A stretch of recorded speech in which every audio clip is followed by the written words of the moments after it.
मशहूर मकबूल आलिम दीन और बलद पाया खतीब जनाब हजरत मौलाना अब्दुल्ला सालिम चतुर्वेदी साहब, पार्टी के स्टेट यूथ प्रेसिडेंट और नेशनल स्पोर्ट्समैन जनाब एडवोकेट आबिद हसन आजाद साहब, पार्टी के बिहार इकाई के ज्वाइंट सेक्रेटरी जनाब भाई इश्तियाक अहमद साहब, सीमांचल के युवा संगठन के प्रभारी जनाब मुखिया गुलाम हसनैन साहब, पार्टी के यूथ सेक्रेटरी जनाब अजीजी शम्स आगाज साहब, पार्टी के बड़े जज्बाती लीडर अजीजी राहिल बाबू, इस महफिल को पूर्णरौनक बनाने और भाई जनाब गुलाम सरवर साहब के बाजू से बाजू मिलाकर साथ देने वाले जनाब मुखिया शमशाद आलम साहब जो मुखिया संघ के जिला के अध्यक्ष भी हैं, जनाब भाई जफर साहब साबिक प्रमुख, जनाब मौलाना महमूद आलम साहब, यूथ प्रेसिडेंट बाईसी जनाब अली सज्जाद आलम साहब, सरपंच जनाब महफूज आलम साहब, पार्टी के बहुत ही जज्बाती लीडर जनाब भाई महफूज आलम साहब, पार्टी के बड़े जिम्मेदार साथी जनाब भाई आबिद साहब, बाईस डगरवा हल्का के यूथ डगरवा हल्का के सदर जनाब भाई मौलाना तनवीर आलम साहब, डॉक्टर हसन साहब, मुखिया संघ के अध्यक्ष नुमाइंदगी कर रहे हैं जनाब जाहिदुर रहमान साहब मुखिया, वो दीगर तमाम मुखिया हजरात, समिति के अरकान हजरात और पंचायत के मुख्तलिफ नुमाइंदों, डाइस पे तशरीफ फरमा मोहतरमा वहीदा सरवर साहिबा, निखरनाज साहिबा, नूरजहां साहिबा, साहिब इस्लाम जनाब नुसरतुल बारी साहब, आज के इस महफिल की बड़ी जिम्मेदार में दावत कर रहे अजीजी मौलाना सरफराज नकवी साहब और यहाँ पर मौजूद सभी नौजवानों, अजीजों और मीडिया के जानकार साथी। वक्त काफी हो चुका है लेकिन आपके जोश और जज्बे में कोई कमी नहीं देख रहा हूँ। मैं इस बात का गवाह हूँ और इस बात की शहादत देना चाहता हूँ कि गुज़िश्ता 11 वर्षों से पूर्णिया के क्षेत्र में जिसे बाईसी और नगरवा के नाम से जाना जाता है, हमने वर्कर्स मीटिंग दर्जनों किए हैं, लेकिन आज की वर्कर मीटिंग इस बात की अलामत है कि आपके माजी के तमाम तर मीटिंगों पर सबकत दी है और बड़ी जिम्मेदारी के साथ आज जलसे को कामयाब किया है। मेरे भाइयों, मैं अक्सर ये बात कहता हूँ कि जवान किसी भी समाज का, किसी भी मुआशरे का जवान और इंसानी जिंदगी की जवानी उस वक्त कामयाब रहती है जब उसकी रीढ़ की हड्डी मजबूत है। कौन की रीढ़ की हड्डी जवान होता है और हर जवान की अपनी रीढ़ की हड्डी होती है। रीढ़ की हड्डी अगर मजबूत हो तो दुबला पतला इंसान भी अपने वजन से दोगुने वजन को उठा सकता है। 40 किलो का नौजवान 100 किलो का वजन उठा सकता है, लेकिन अगर रीढ़ की हड्डी टूटी हुई हो तो इंसान अपने वजूद को भी नहीं संभाल सकता है। मेरे भाइयों, कार्यकर्ता की हैसियत किसी भी पार्टी में, किसी भी तहरीक में जो होती है वो रीढ़ की हड्डी की तरह होती है। रीढ़ की हड्डी अगर मजबूत होगी तो यकीनन है कि वो जिस्म तवाना होगा और जिस जिस्म तवानाई होगी वो इसी जिस्म को कामयाबी मिलेगी। मैं बार हूँ, बहुत ही खुश हूँ कि आप लोगों ने इस कार्यकर्ता सम्मेलन को बहुत ही इनकलाबी तौर पर कामयाब किया है, जो इस बात की अलामत है कि आगे के जंग को लड़ने के लिए आपका बस्ता है।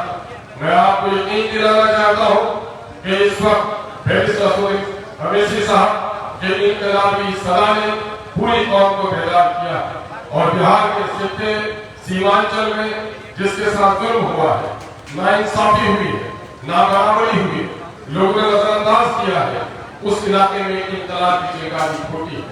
मैं कभी भी कामयाबी में मैं हद को पार नहीं किया और नाकामी में मैं कभी घबराया नहीं।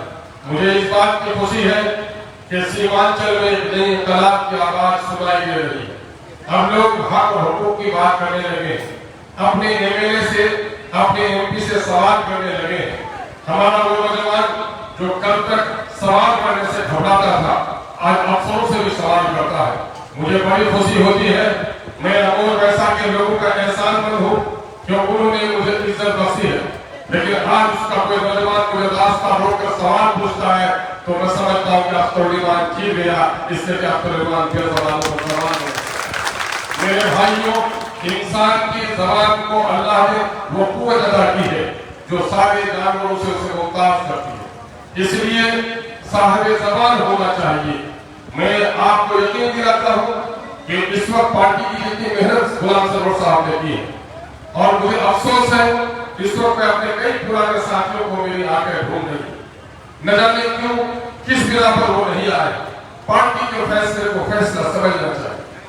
अभी बिहार में सिर्फ 2 आदमी का पार्टी ने बाकायदा टिकट ऐलान किया है हमारे देश साहब ने। एक का नाम है जनाब तौसीफ साहब जो माधुगुल से है, दूसरे का नाम रंजीत राणा साहब है जो ढाका से है। उसके अलावा अख्तरुल-ईमान के टिकट का भी ऐलान नहीं हुआ, क्योंकि फौरन ये भी हमारे सदर मोहतरम के पास है। हमारे कुछ लोगों को न जाने किस बात से नाराजगी है। मैं कहता हूँ मेरे भाई, नाराजगी छोड़ो, अगर पार्टी से मोहब्बत रखते हो तो आपको पार्टी के साथ हमदर्दी का बर्ताव करना चाहिए। मैं आज भी उन दोस्तों को सलाह देता हूँ कि आप आइए।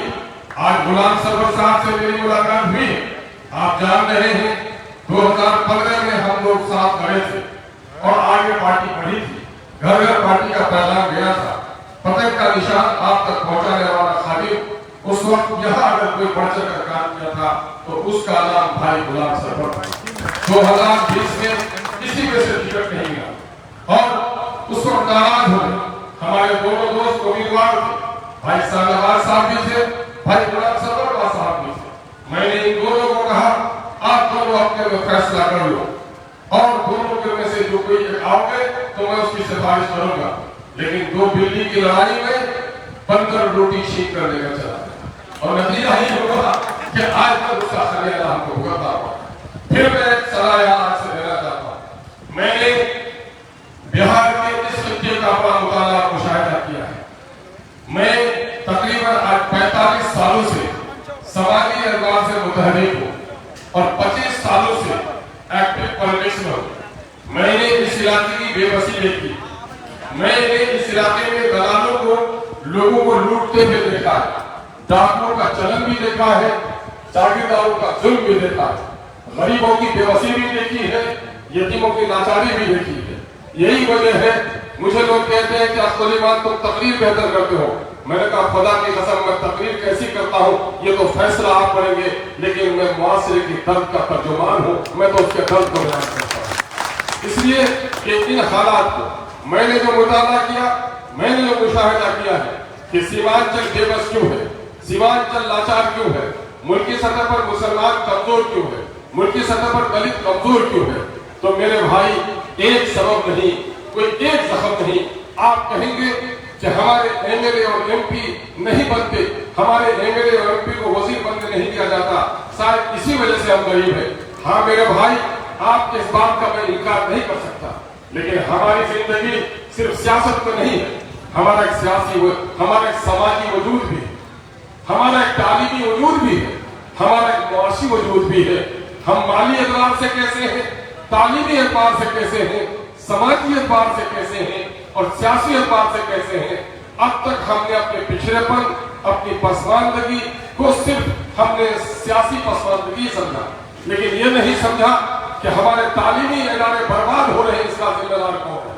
यकीनन है कि आपका अगर किसी ने गला घोटा है, आज एनआरसी ला रहा है तो बीजेपी ला रही है, आज जो हकीकी वोटर है, मैं बड़े फख्र के साथ कहता हूं कि सीमांचल का खित्ता जब मुल्क का बंटवारा हो रहा था, ये देश के दलालों सुन लो, बीजेपी के दलालों सुन लो, आरएसएस के लोगों सुन लो।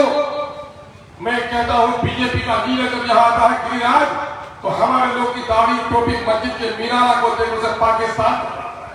गिरिराज तारीख नहीं पढ़ी आपने, तारीख पढ़ो, नहीं तो अपने अब्बा जान के बराबर की उम्र के लोगों से पूछो, दिनदारी टोपियों को और मीनारों को देखकर उनको पाकिस्तान नजर आता है। हिंदुस्तान को अगर अखंड भारत बनाने वाला है तो सीमांचल का यह खित्ता है। जिस वक्त मुल्क बढ़ रहा था, तुम्हारे बाप दादा किनके पास थे मुझे नहीं पता, लेकिन अगर उस वक्त हिंदुस्तान और पाकिस्तान का कुछ पागलों ने बंटवारा किया तो यह खित्ता जो सीमांचल का खित्ता था, करवट बदलता तो बांग्लादेश का, आज का बांग्लादेश का हिस्सा बनता, जो कल का पाकिस्तान था। फिर उस वक्त जिस तरह से पाकिस्तान अपने वजूद से ही दो टुकड़े में हो गया था, फिर भारत का भी दो टुकड़ा हो जाता। आसाम आज तुम्हारे साथ नहीं रहता। अगर भारत को किसी ने अखंड किया है, उत्तर के सातों रियासतों को किसने भारत से जोड़ रखा है, तो ऐ सुन लो भाजपा के लोगों, तुम्हारे बाप दादा ने काम नहीं किया था, सीमांचल के हिंदू मुसलमानों के इतिहास में था। आज मामला ये है कि आज ला रहा है छोटा एनआरसी, ये जो आज स्पेशल डिवीजन कर रहे हो, इसके जगह से डरा रहे हो, धमका रहे हो। आज हमारे ऑफिसर्स को भी न जाने क्या हो गया है कि हम लोग ये कहते हैं कि हम लोग पूरे तौर पर इसके खिलाफ नहीं है। हम लोगों ने ऊपर जाकर इलेक्शन कमीशन तक कहा है, वक्त मुनासिब नहीं था, वक्त बढ़ना था, वक्त न बढ़ा है, वो उसका काम है। लेकिन हम लोगों ने इस गहन पुण्य क्षेत्र की कभी मुखालिफत नहीं की। हाँ, ये बात जरूर कहा है कि हम अपने लोगों से कहते हैं कि जल्दी से जल्दी ये काम कराओ, और प्रशासन के लोगों से ये कहते हैं कि हमारे लोगों को उसका पावती रसीद भी दे दो। इलेक्शन कमीशन ऑफ इंडिया ने खुद कहा है आपसे कि जो भी फॉर्म भरेगा, एक फॉर्म उसके पास भी रहना चाहिए जो वोटर फॉर्म भर रहा है। ये काम आपका बीएलओ नहीं कर रहा है, ये काम आपका ईआरओ नहीं कर रहा है, आप उन पर नहीं गुस्सा रहे हैं, और उल्टे हम लोगों के बारे में गलतफहमियां हैं। मैं आज भी आप लोगों से कहता हूं कि अपना नाम दाखिल कराने में जल्दी कीजिए, देरी मत कीजिए। हमको इलेक्शन कमीशन का फैसला है, हमको मानना पड़ेगा। लेकिन हाँ, इस बात का भी ख्याल रखिए कि अगर आपको पावती रसीद नहीं दे रहा है, अगर आपको रिसीविंग नहीं दे रहा है, तो आप कम से कम अपने मोबाइल में फोटो फॉर्म का बीएलओ के दस्तखत के बाद दे लीजिए। और फिर हमारे जो पढ़े लिखे नौजवान हैं, वो बैठिए देखिए कि मेरे नाम का सही इंदिराज हुआ कि नहीं हुआ, मेरे नाम का सही इंदिराज हुआ कि नहीं हुआ, मेरा जो आईडी था उसको आपने चढ़ाया कि नहीं चढ़ाया,